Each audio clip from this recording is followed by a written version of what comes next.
تمام. اتفضل قولي مشكلتك ايه؟ بص يا استاذه مروه، من حوالي بالظبط 13 سنه كده كنت فاتح محل كمبيوتر في حته اسمها مدينه النبوريه.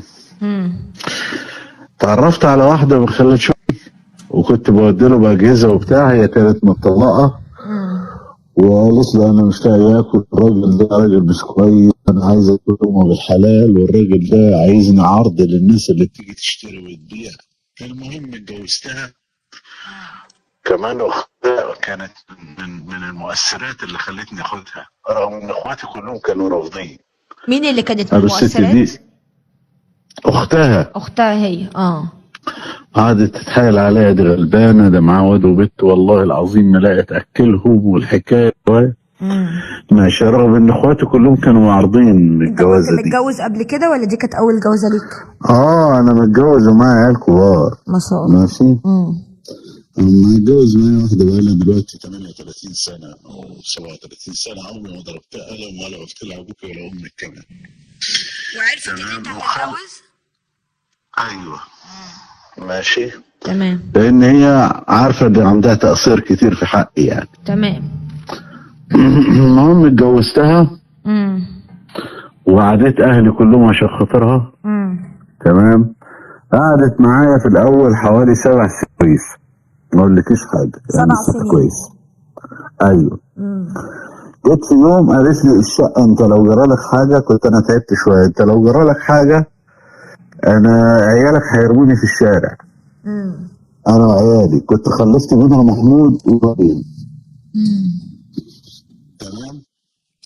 وبتربي لها عيال؟ وبربي لها واد وبنت. النهارده الولد عنده 20 سنه. ماشي. والبنت عروسه. انا جاي لك في الكلام. بدات بصيت لقيتها بدات تعمل حاجات غريبه، تداري التليفون، ومش عايزاني يعني اكون في البيت على طول، وبتتغير ساعات تبقى قاعده مسهمه. مسكتها قلت لها يا بنتي انت في حاجه في دماغك، انت بتحبي حد؟ انت لو بتحبي حد روحي له. ده الكلام ده بعد كده. فرق بينكم قد ايه في العمر؟ بيني وبينها 15 سنه. اقل كمان من 15 سنه. ماشي. لان انا عندي 65 سنه، هي عندها 40 سنه او 41 سنه. تمام. وانت 65 ولا 55؟ لا انا 54 سنه بالظبط. تمام. تمام. اتغيرت مليون درجه بعد ما كتبت لها الشقه. تروح تشيل ورق الشقه عند ناس تانية بره. طب ما انا اللي كاتب لك ورق الشقه. تقول لي انت ما بتعاملش عيالي كويس. قلت لها ازاي يعني؟ انا بعمل عيالك زي عيالي بالظبط. لا انت ما بتعاملهمش كويس. ماشي. المهم بقت تخترع يعني حجج. 7 سنين ما كانتش بتقول كده، فجأة بقت تقول كده؟ لا خالص خالص خالص خالص. في يوم جاي من الشغل لقيت واحده من السكان، رغم ان انا قايل لها الست دي ما تخشيش عندها، ماسكاها كده وبتقول لها يا وسخ خيال لي فيكي ويا اللي صفتك انت داخله عندي عشان جوزي. انت فاهم الكلام؟ الست اللي بتقول لها؟ الست اللي قلت لها يا ست بطلي كلام في ايه بس. قالت لي دي داخله عندي بتبص لجوزي وجوزي بيكلمها في التليفون. المهم خدتها قلت لها طب انت بتعملي كده ليه؟ انا مقصر معاكي في ايه؟ طب ايه اللي خلاكي تعملي كده؟ ليه بتزغريني قدام الناس كلها والناس كلها عارفه ان احنا ناس محترمين؟ انت برضه هتصدقها مش عارف ايه. المهم بعدها بفتره وانت كنت لقيتها مقيم على معاها علاقه. بقى. كنت مقيم معاها في البيت؟ ايوه بس بروح البيت التاني برضه عشان خاطر الست التانيه. تمام. بس اكتر الوقت عندها. تمام. عشان خاطر لما بسيبها تقول لي انت بتسيبني وبتسيبني وبتاع، وهي عايزه منك ايه؟ ده بقى لها سنين كتير معاك. ولا ما فيش مشكله اللي انت عايزاه كله. تمام. المهم كرهت فينا العالم كلها بقت تقول لي كلام. ماشي. وبقيتش اسمع كلام الناس. فجاه قالت لي انا عايز اشتغل. يا بنت الناس تشتغلي ليه؟ ما انا مكفي بيتي والحمد لله. لا الكلام ده مش هينفع، انا عايز اشتغل. فضلت لغايه لما بقت تركب مع واحد تروسيكل وتبيع خضار، واخده ابني معاها. بهدلت العيال وبهدلت نفسها. بتبيع خضار؟ واتاريها اتريها على علاقه بالراجل اللي هو بتاع التروسيكل ده. لما مسكت الراجل وتعاركنا معاه وعملت له ماشي، وعرفنا نتفق مفيش مشكله، واهلها دخلوا اختها وامها، دخلوا عندها اخ صغير كده وبتاع، عشان خاطر العيال. بعد شويه اكتشفت انها على علاقه بعيل صغير، امه تبقى بنت خالي. امه تمام. ايوه، ومصورها فيديو، ومصورها فيديو، يعني اعتبر مخالي.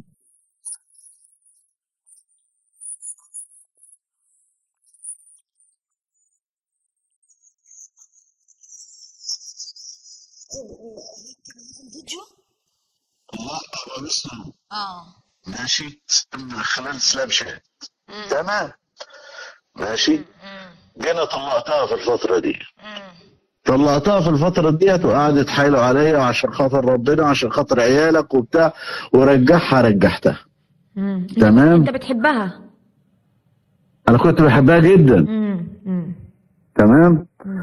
بعد شوية اتعاركت مع ابنها الكبير وعملوا مشكلة كده اهلها معاه، ماشي، وفي حاجة متدارية انا مش فاهمها، ماشي. فلقيت لما عرفت المصيبة الكبيرة ايه بقى؟ هي لها اخين من ابوها، انها بتعاشر اخوها. اعوذ بالله. انت فهمتي؟ اعوذ بالله. انا ما بقتش مصدق. عارفه يعني ايه ما بقتش مصدق؟ اعوذ بالله. اقول لها تعملي كده، تقول لي انت راجل هتصدق فيا؟ ده ابنك اللي شاهد عليكي. يعني ابنها الكبير هو اللي بيقول انه شافها مع اخوها؟ ايوه ماشي. في الوقت ده كانت على ذمتي وكنت انا في شغل بعيد. انا سواق معدات تقيله، ساعات بروح هنا اروح هنا اروح هنا، ارزقي يعني على باب الله. تمام. خلاص كرهتها بقى. بصي ما اعرفش ايه اللي خلاني كرهتها بالطريقه دي. تمت يعني حتى لما تيجي تكلمني ما اعرفش اكلمها بقى. خلاص ما يعني بصي خلاص ما بقتش طايقها. بس عيالي، خايف على عيالي. انت عيالك لسه معاها؟ لسه معاها لغايه دلوقتي. المهم جت قالت لي انا عايزه اتطلق عشان ايه؟ اشوف عيالي وبتاع والحكايه والروايه، واعمل معاش بتاع السيسي وما اعمل معاش بتاع السيسي، ولو عايز تردني ردني. بصراحه انا ما صدقت، قلت لها ماشي. راحت متطلقه. بعد شويه اكتشفت انها على علاقه بواحد شيخ. كل فتره العيال الصغيرين اللي قالوا ده متجوزاه وبتاع والحكايه دي. خلاص انا اتجوزت مش مشكله، بس اهم حاجه انا عيالي. انت بنتك وابنك قد ايه في السن؟ انا عندي دلوقتي محمود في سنه 6، كان متاخر سنه في المدرسه. مريم في سنه 3، ويمكن هي ديت المصيبه الكبيره بتاعتي. طبعا انت ازاي مآمن ان ست زي دي تربي الولاد؟ طب انا اعمل ايه؟ ما بتروح تشتكيني، ده كانت هتحبسني قبل كده. ماشي. انا لسه الاسبوع رافع قضيه تاني، ماشي، في المحكمه، وجايب شهود. طبعا انا جاي لك في الكلام ان هي سيئه السمعه. ما في الحكومه بس ما اعرفش في ايه بالظبط. انا عارف في ايه. انا رحت مره اعمل لها محضر في الاسم، قبل ما اطلع من الاسم لقيتها مبلغينها. عارفه يعني ايه مبلغينها؟ ودخلت الاسم ده له. يعني ست اكيد مش مظبوطه، بتحاول تتحايل تعرف يعني الوضع. يعني طبعا انت دي نتيجه غلط كبير انت غلطته في حق نفسك. انا بقى جاي لك بقى في الكلام، المهم بعد شويه اكتشفنا انها متجوزه من صاحب ابنها عنده 21 سنه. هي متجوزه كام واحد؟ متجوزه الشيخ؟ احنا بقى ما نعرفوش. المهم الناس بيقولوا قالوا انت متجوزها؟ قلت لهم لا ده انا مطلقها، بس انا معلوماتي ان هي متجوزه واحد شيخ. فراح الشيخ ده لقيته بيتصل عليا بالليل بعد هم ما اتصلوا بيه، قال لي لا ده انا مش متجوزها، ده انا اصلا كنت ماشي معاها في الحرام. قلت له يا راجل عيب عليك، ده انت راجل يعني راجل الدقن اللي في وشك دي، يا حرام عليك تتقي ربنا. ورحت قافل في وشه السكه. راح باعت لي رساله بقى، ماشي، انت صعبان عليا وهي بتصرف فلوس عيالك على الرجاله. ماشي. طيب ابو الولد جاني، انا اعمل ايه؟ اخلي ايه ده واخده الولد ماشيه معاه في الحرام، واول ما عرفت عملت ورقتين عرفي والحكايه ماشي. يعني هي دلوقتي قلت له طب متجوزة عيل قد، يعني قد ابنها. ايوه ماشي. والمهم عملت قسيمه عرفي، ماشي، وربنا سبحانه وتعالى وقعني في الصوره بتاعت ايه القسيمه دي من خلال عيل صاحب الولد ده، وسحبت ابنها مش عارف ازاي بقى، يعني لا مؤاخذه هو اللي يروح يجيبه لها لو غاب عليها الكبير. طبعا بنتها مشت مع عيل بتاع توك توك، والولد ده ابنها بوظها بيشرب وراح. مخدرات. ابنها في كل العبر وعليه 2 سجن، بوظته وراخر. والبنت ماشي. مشيت انا مع خاف. مع بتاع توك توك. ايوه بوظها وخد الولد وحبست الولد 3 سنين اللي هو كده. ماشي. وقضت حوالي يمكن اسبوعين 3 في الاسم، عشان كده كانوا عارفينها بالاسم. يعني ماشي. هي بنتها مش بنت، وابنها بيشرب لا مخدرات. مش بنت. تمام. ماشي. المهم من فترة كده لقيتها جاية الصبح حوالي الساعة 7 الصبح. أنا نازل كنت في شقة والبنت الواد لابني. اللي عمل معاها كده بدل ما تسطرها راحت حبسته. راحت حبسته. ماشي. هي حتى أختها ذات نفسها متبرية منها. ماشي. وأخوها وقف لها، راحت حبسها، راحت على رئيس المباحث وقالت له ده أخويا عايز يعمل معايا وبيخلي وحاجات وسخة كده يعني. يعني ماشي. انت وقعت نفسك، يعني عفوا. انا وقعت في بير ملوش قرار يا في ريت في, بير، في لا يا ريت بير مؤاخذه. والله، ده انت وقعت لا نفسك مؤاخذه اهو والله يا في استاذه شرم مروه في الشيخ. التعبير، انا وقعت في خراره، لا مؤاخذه انا في التعبير، ومش عارف اطلع لان طب ما انت ليا البنت واد. والولد هيبقى مصيرهم زي الواد والبت التانيين. ما هو انا مش عارف طب انا اعمل ايه في الولد والبيت.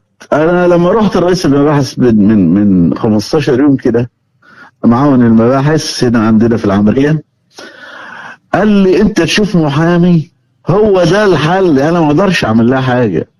طبعا انت لازم هو تشوف محامي المحامي اللي يقدر شاطر يعرف يجيب لك كل تفاصيل العك اللي بتعكه، فتبقى تسقط عنها الحضانة لأنها غير مؤهلة بالتربية.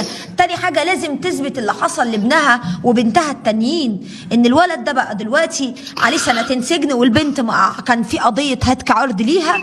كل الحاجات دي انت لازم تستند عليها بمحامي شاطر عشان تعرف تاخد البنت والولد. بص بقى، انا انت لسه انت اللي واقع. وقعت نفسك في كده، وانت السبب في ان العيال دي جت الدنيا. زي ما بهدلت نفسك وجبت العيال دي الدنيا، انت اللي تنقذهم من اللي انت وقعتهم فيه.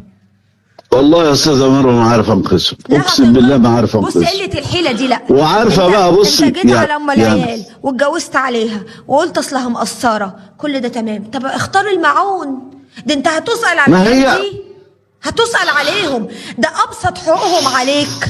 انت اسأت ليهم، مش يعني انت اسأت ليهم، ابسط حقوقهم عليك انك تختار لهم المعون اللي هتشيل فيه العيال. يا استاذه مروه انا بقوم من النوم مفزوع عشان خاطر البنت الصغيره، والبنت هيحصل لها زي ما حصل لاختها، ده اقل ماشي. سيناريو. لان مفيش قدوه. الام عايزه تتربى، الام اصلا عايزه اللي يربيها. لا حول ولا قوه الا بالله العلي العظيم. يا استاذي الفاضل استاذ سعد عبد العزيز، شوف محامي كبير وشاطر، لو هتصرف اللي وراك واللي قدامك، لو هتعيش والله انا رحت المحامي. بص انا رحت المحامي، لقيت محامين هم مع بعض في مكتب واحد. قال لي القضيه دي انا هاخد 5000 جنيه فيها. قلت له يا سيدي تحت امرك. قال لي بس انا عايز منك طلب، انا عايز اختها هي اللي تخش تاخد الحضانه. قلت له يا ريت. قال لي ماشي. رحت اتكلمت معاها قلت لها يا ستي انا هعمل كذا كذا كذا، خصم امك واختك واخد العيال انقذهم. قالت لي يا ريت تنقذهم. قلت لها الحضانه انت هتخش تاخديها وتتنازل لي عن العيال. قالت لي ماشي، انا معاك من ايدك دي لايدك دي، لان انا اللي وقعتك في المصيبه دي. ماشي. واختها ست محترمه طب ومتجوزه راجل محترم. حلو. ماشي. هتقف معاك؟ هي قالت لي هقف معاه. طب يلا بينا، لو عايزين اكلم اختها خلينا اكلمها. لو معاك الرقم دلوقتي اكلم اختها حالا على الهوا، اكلم اختها واترجاها تنقذ العيال دي اللي هي هتسأل عليهم يوم الدين، لان كانت عارفه ان دي لا تصلح انها تكون ام مره تانية، ورغم ذلك كانت بتوزك انك تتجوزها. والله يا استاذه مروه هي قالت لي انا هقف معاك. معاك رقمها؟ يلا دلوقتي، معايا. يلا هات الرقم نتكلم حالا. السلام عليكم. السلام ورحمة الله وبركاته. مدام افكار، ازي حضرتك؟ معاكي الاعلاميه مروه الله عزام. يسلمك. مروه عزام معاكي برنامج حكايات لايف. اهلا وسهلا. بصي يا حاجه افكار، انا هقول لك سريعا كده باختصار. انت دلوقتي الحاج سعيد عبد العزيز ليه بنت وابن، ولد وبنت من اختك، مظبوط؟ واحنا عرفنا ان انت الحاج مقاطعه مين؟ الحاج سعيد عبد العزيز. تمام؟ سعد عبد العزيز. واحنا عارفين ان انت عارفه ان سلوك اختك مش تمام. مش تمام. استني اتفضلي. ما تركبنيش الذنب، حرام عليك الكلام اللي انت بتقوليه ده. لا انا ما انا لا شفتها سلوكها مش تمام، انا مقاطعاها بالفعل، بس انا عشان مش سلوكها مش تمام الله يصلح حال عبيدي. ما تركبنيش الذنب يا ستي. انا مش بركبك مقاطعاها يا ستي خلافات انا بيني وبين اختي، انا مش عايزه اتعامل انا معاها. مش عايزه اعرفها. انا بسالك سؤال هتسالي عليه يوم الدين. انت شايفه ان اختك اتفضلي. تصلح انها تربي البنت والولد ومصيرهم يبقوا زي البنت والولد التانيين ولادها اللي كبروا وحياتهم كلها متدمره؟ قولي ولا لا. انت هتسالي. لا اله الا الله. سيدنا محمد رسول الله. لا اله الا الله. احنا طالبين لا اله الا مساعدتك يا الله. فندم، احنا طالبين مساعدتك، احنا عايزين ننقذ الطفل، يا ستي. احنا عايزين ننقذ الولد والبنت دول. عايزين ننقذهم قبل ما مصيرهم يضيع. احنا ملناش دعوه بالام، الام الله يسهل لها، الله يسهل لها، لكن في ولد وبنت دلوقتي مصيرهم هيضيع لان معاهم ام مش مركزه معاهم. احنا طالبين المساعده من حضرتك. احنا دلوقتي استاذ سعد بيكلمنا وهنوكل محامي كبير عشان نقدر ناخد الولد والبنت يتربوا تحت رعايته.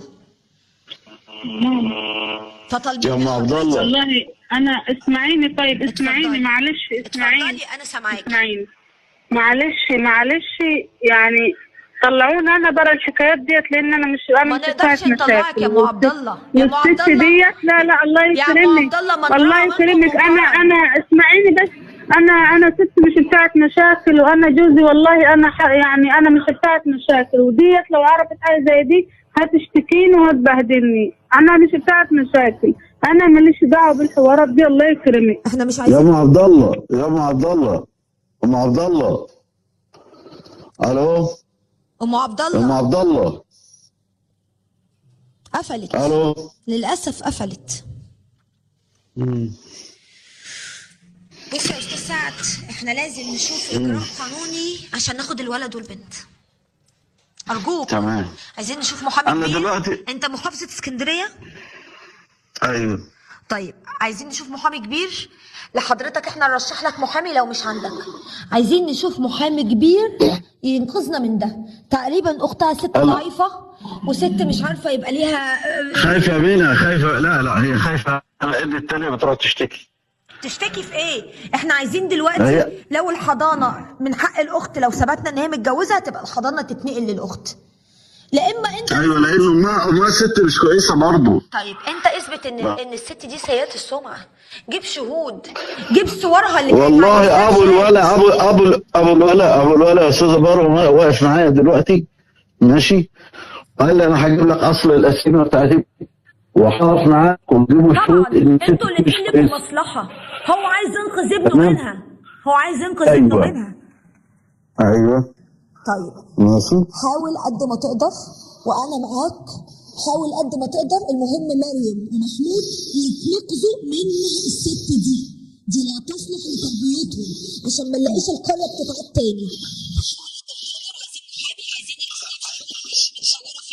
عايزين اي بلوه سودا ما تكونش بلاويها كتير قوي، ولو دورنا بلاويها كتير. كل مروه، هي لما طلبت فلوس انا رحت قدام القاضي قلت له ادي اكتب لها اللي هي عايزاه عشان خاطر دول عيالي، رغم ان انا كنت كده كده بديهم. بقى تاخد كام؟ 1800 جنيه في الشهر وتبعت لي العيال.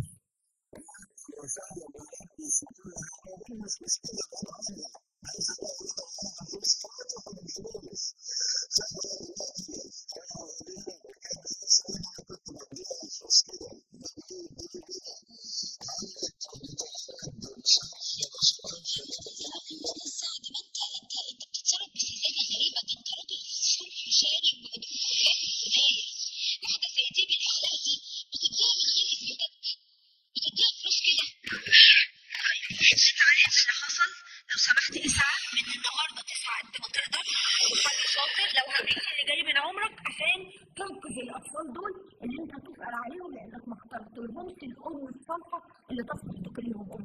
انا معاك لو احتجتني في كيسي، وربنا يا رب يبقى معاك قبل اي حد ويرزقك كده ويوقف لك ولاد الحلال اللي بيهم تقدر تبقى تحت رعايتك مريم ومحمود لحد ما توصلهم لدار الامان زي ما وصلت حياتهم الكبار. اشكرك يا ده بقى علمنا ايه كلنا كده؟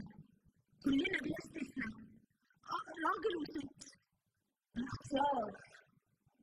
الراجل اللي بيكبر يبقى معاه ست محترمه سلمنا اسمه واداها عرض وصرفه ووصلته عاشت معاه سنين العمر وجابت له العيال وربتهم وكبرتهم.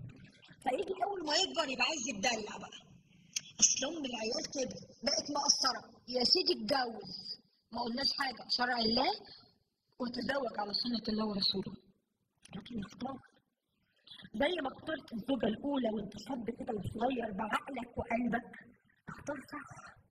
لكن تروح تتجوز أي حد والسلام ونروح نتجوز حد عشان صعب علينا، لا اللي يصعب علينا ممكن نعطف عليه، ممكن نقف جنبه، ممكن نعمل له عمل خيري، لكن نتزوجه؟ لكن أجيب واحدة معرفش عنها أي حاجة وكل الدنيا طب اسأل تزوجها كده وخلف منها بدل العيل 2؟ ليه بتعملوا في نفسكم كده؟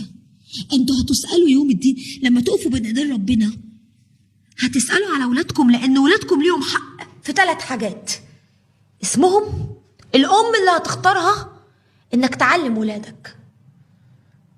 ال3 حاجات دول انت مفروض بتقدمهم لولادك عشان لما يكبروا هم يقدموا لك البر. لكن ان انا ما اختارش ام صالحه وارجع اقول طب اعمل ايه؟ ما انت السبب، ما اخترتش من البدايه صح. طيب اللي حصل، اسعى لو هي دي هتبقى قضيه حياتك، اللي باقي من حياتك لو هي دي قضيتك، فاسعى عمرك اللي جاي انك تنقذ مريم ومحمود من الست دي باخلاقها بسلوكها.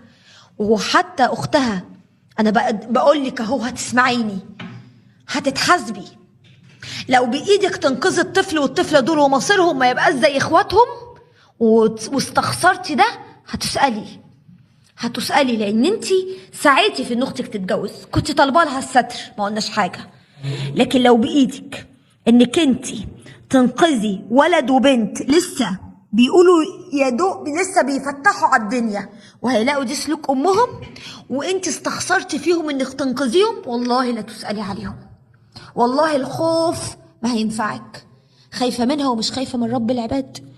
لو بايدك تقفي مع الراجل ده استاذ سعد عبد العزيز لحد ما تخليه ياخد بنت وابنه، ما تتاخريش، وجزاكي عند ربنا كل خير، لانك هتحيي نفس، هتحيي عيل ولد وبنت هما دلوقتي هيبقوا مصيرهم زي اخواتهم، الولد بيشرب والبنت مشيت مع ولد ضيعها. حرام ما فرقوش حاجة عن ولاد الشوارع اللي مرميين تحت الكباري. خلوني اطلع فاصل وارجع تاني.